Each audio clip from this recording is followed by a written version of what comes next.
Krievija šobrīd nav labā situācijā, kas ir radījis aizvien lielāku pārliecību, ka Putina laiks ir beidzies.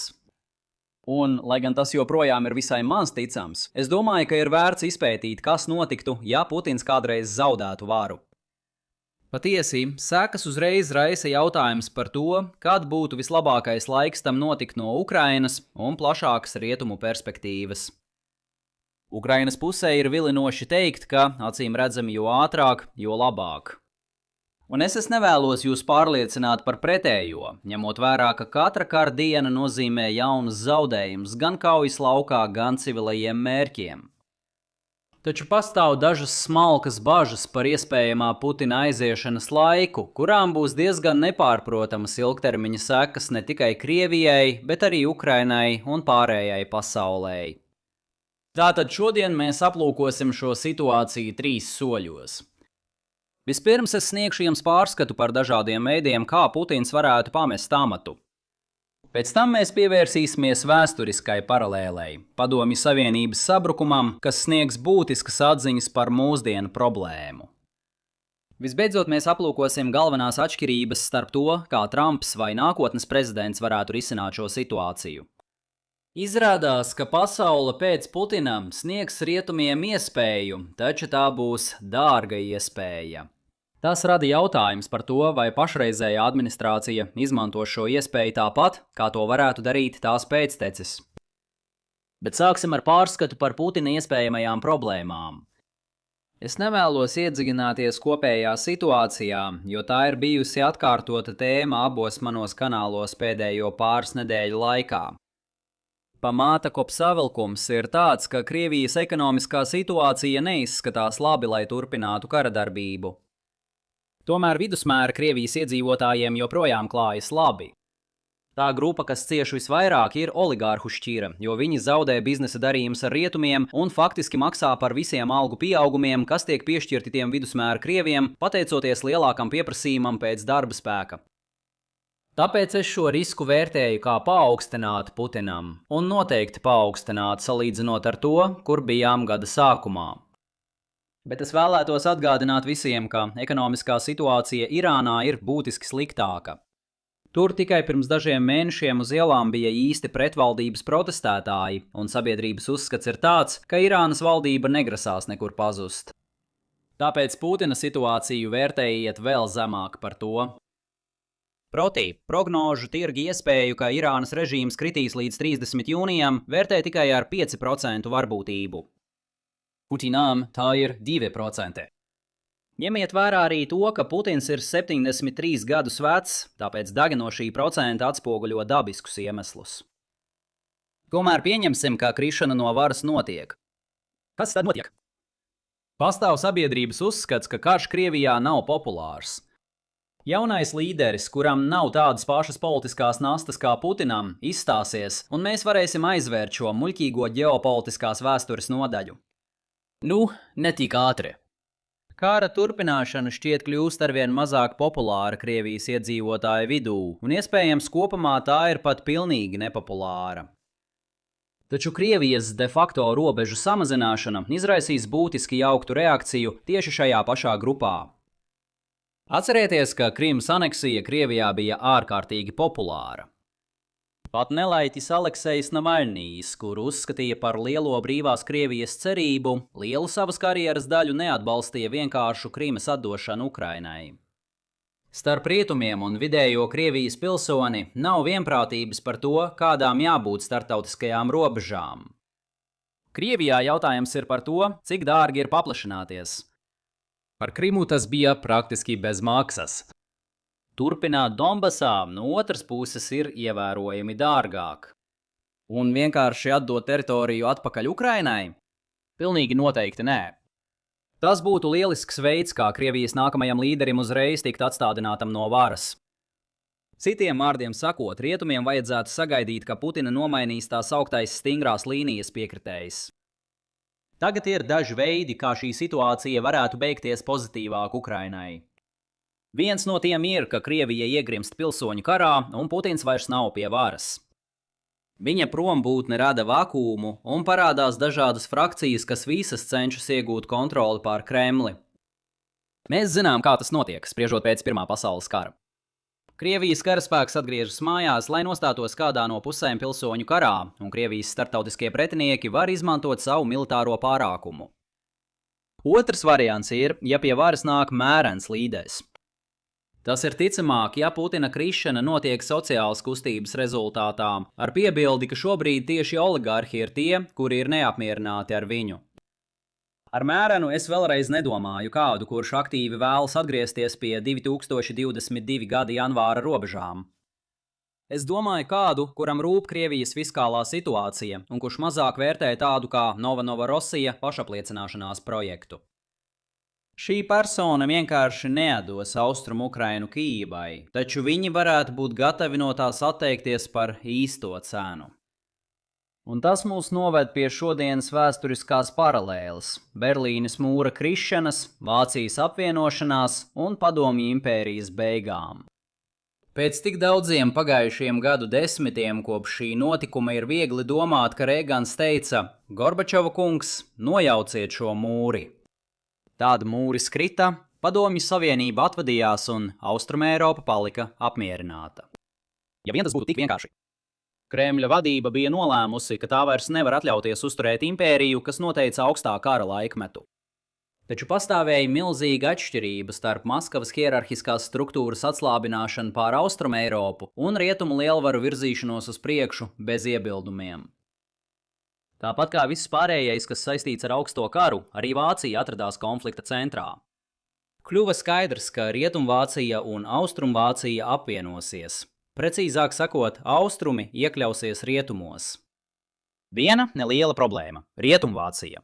1955. gadā pievienojās NATO.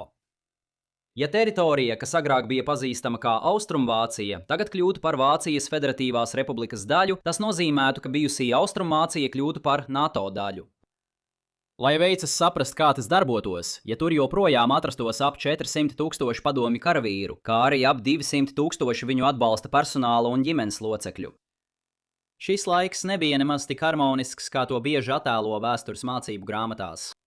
Savienotās valstis pat sāka izstrādāt kara plānus, kā padzīt Padomju Savienību no šīs teritorijas. Taču karš ir neefektīvs un pastāv dažādi miermīlīgi risinājumi, kas abām pusēm varētu nākt par labu. Izšķirošais pavērsiens notika, kad George H.V. Bush ierosināja, ka Vācijas lielās finanšu iespējas varētu atrisināt šo problēmu. Redziet, tajā laikā Padomju Savienība piedzīvoja ekonomisku lejupslīdi. Izrādās, ka komanda ekonomikas nav īpaši veiksmīgas bagātības radīšanā. Lielas naftas un gāzes atradnes ilgu laiku kompensēja šo trūkumu Padomju Savienībā. Taču tajā brīdī enerģijas cenas bija kritušās. Padomju Savienība bija uz sabrukuma robežas. Tādējādi Vācija piedāvāja Padomju Savienībai būtiskas ekonomiskas piekāpšanās. Tas ietvēra bezprocentu aizdevumus Padomju Savienības ekonomikas atjaunošanai un tiešus maksājumus jaunu objektu būvniecībai atgriežamajiem padomju karavīriem. Kopējais piedāvājums tajā laikā bija aptuveni 14 miljārdu dolāru vērts. Apmaiņā Padomju Savienība izveda savus karaspēkus no Austrumvācijas un nemēģināja iejaukties NATO paplašināšanā uz visu Vāciju. Toreizējais Nacionālās drošības padomnieka vietnieks un vēlāk aizsardzības ministrs Roberts Geits raksturoja šo stratēģiju kā līdzekli, lai piekukuļotu padomju varu izvest savus spēkus no Vācijas. Kukuļošana bija veiksmīga. Un tad, kā vienkāršais vēsturiskais stāsts vēsta, kad vēl citas Austrumēropas valstis nolēma, ka vēlas rīkoties pēc sava prāta un vēlējās, lai rietumu valstis tās pasargā no Maskavas, Kremlis neiebilda. Beigās. Pagaidīja, aizmirsti. Tad notika iebrukums Ukrainā. Pārlieksim 4 gadus uz priekšu, situācija uz vietas izskatās apmēram šādi. Labi, pieņemsim, ka Putins krīt un viņu nomaina mērens politiķis. Kas tad notiek tālāk? Ja postpadomju politikas pieredze ir kāds rādītājs, reformists varētu būt gatavs izvest karaspēku no startautiski atzītās Ukrainas teritorijas, iespējams izņemot Krīmu. Ja piedāvājums būs pietiekami izdevīgs. Nav šaubu, ka Eiropas Savienība sāktu vākt līdzekļus šim nolūkam, ņemot vērā, ka Ukrainai trūkst likviditātes. Taču ir grūti iedomāties, kā tas viss varētu darboties bez Savienoto valstu centrālās lomas sarunās. Pieņemsim, ka tas nenotiek līdz 2029. gadam. Ja kāds ticams Demokrātu partijas kandidāts uzvarētu 2028. gada vēlēšanās, viņš noteikti vēlētos piedalīties šajā sistēmā. Tas būtu gadsimta noteicošs brīdis, un tā būtu arī iespēja labot dažas no ilgtermiņa kļūdām, ko rietumi pieļāva, baudot augstā kara uzvaras spožumu. Vienīgā problēma šeit ir tā, ka tas būs dārgi. Šī situācija šķiet sliktāka nekā Austrumvācijas gadījumā, jo tā bija vistālākā Padomju impērijas daļa. Savukārt Austrumukraina saskaņā ar federācijas likumiem ir pilntiesīga Krievijas sastāvdaļa. Ja Marko Rubio būs prezidents 2029. gadā, man arī nav šaubu, ka Amerikas Savienotās valstis būs gatavas samaksāt nepieciešamo summu. Ja tomēr J.D. Vance būs prezidents 2029. gadā, es neesmu tik pārliecināts. Mēs zinām no nopludinātajām signāla sarakstiem, ka viņš pieder pie stingri izolacionistiskās Amerika vispirms nometnes. Ir grūti iedomāties, kā viņš būtu gatavs piešķirt nepieciešamos līdzekļus šai programmai. Viņš vienkārši vērstos pie Eiropas līderiem, pateiktu, ka tā ir viņa problēma un liktu Savienotajām valstīm noslēgties otrā Atlantijas okeāna pusē. Īsa piezīme par iespējamību nonākt līdz šim punktam. Vance joprojām ir līderis republikāņu nominācijas prognožu tirgos ar 36% iespējamību. Tomēr Rubio ir nostiprinājis savu pozīciju ar 25% un iespējams ir lielākais ieguvējs no Irānas kara Amerikā. Tagad, ja jūs skatījāties uz šiem skaitļiem un sev jautājāt, ko mēs darām, kas notiek, tad jums būs prieks dzirdēt, ka Takers Karlsons ir trešais ticamākais republikāņu kandidāts ar 7% izredzēm. Jebkurā gadījumā šī video galvenā doma ir tāda, ka iespējamā Putina krišanas laiks ir svarīgs. Un tagad tam vajadzētu būt skaidram, kāpēc tā ir. Man nav jāstāsta jums, ka Trumps ir vairāk līdzīgs Vansam nekā Rubio. Ja Putina krišana notiks tuvāko pāris gadu laikā, ir grūti iedomāties, ka Amerikas Savienotās valstis finansētu centienus atdot teritoriju atpakaļ Ukrainas rokās, īpaši ņemot vērā, ka ASV vairs nemaksā par aprīkojumu, lai militāri apturētu Krieviju no turpmākas teritorijas sagrābšanas. Tagad šim secinājumam ir daži ierobežojumi. Pirmkārt, Trumps ļoti vēlas radīt projektus, kas veido viņa mantojumu, lai gan tie parasti nav tik sarežģīti. Izvēlies vieglas uzvaras un mēģini doties tālāk pie nākamās. Padomā par Baltā nama balles zāli, kas uz visiem laikiem būs saistīta ar viņu. Lai gan Eiropas pārkārtošana varbūt nav tik sarežģīta kā mēģinājums kontrolēt Irānas ārpolitiku, tā noteikti arī nebūtu viegla.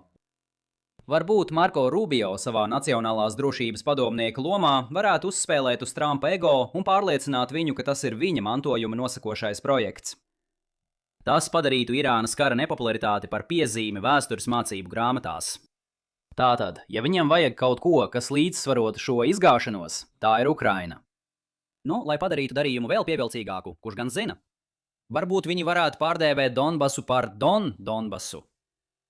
Otra piebilde ir tāda, ka šis process prasīs ilgu laiku, lai to izsarunātu. Berlīnas mūris krita 1989. gada 9. novembrī. Pēdējie padomju karavīri, kas tobrīd jau bija Krievijas karavīri, pameta Vāciju tikai 1994. gada 31. augustā. Tātad, pat ja Vladimirs Putins atkāptos no amata rīt, varētu sākties ilgs sarunu process ar Eiropu, kas noturētu jaunā Krievijas līdera interesi līdz nākamajai ASV inaugurācijai. Tātad, ko mēs šodien esam uzzinājuši? Vladimirs Putins visticamāk netiks drīzumā padzīts no amata, taču vismaz tagad mēs varam runāt par sekām. Maz ticams, ka nākamais Krievijas līderis pēkšņi pametīs Austrumukrainu. Tomēr vienošanās, lai panāktu Krievijas iziešanu, varētu būt iespējamas. Taču tas, vai Amerikas Savienotās valstis būs gatavas maksāt nepieciešamo cenu, būs atkarīgs no tā, kad Vladimirs Putins atstās amatu. Tikmēr jūs varat pārtraukt skatīties šo video un iegrimt kādā no šīm divām lieliskajām grāmatām par kara izcelsmi. Apskatiet video aprakstu, lai uzzinātu vairāk par tām. Ja jums patika šodienas video, lūdzu nospiediet patīk, dalieties ar to un abonējiet kanālu. Tiekamies nākamreiz! Rūpējieties par sevi!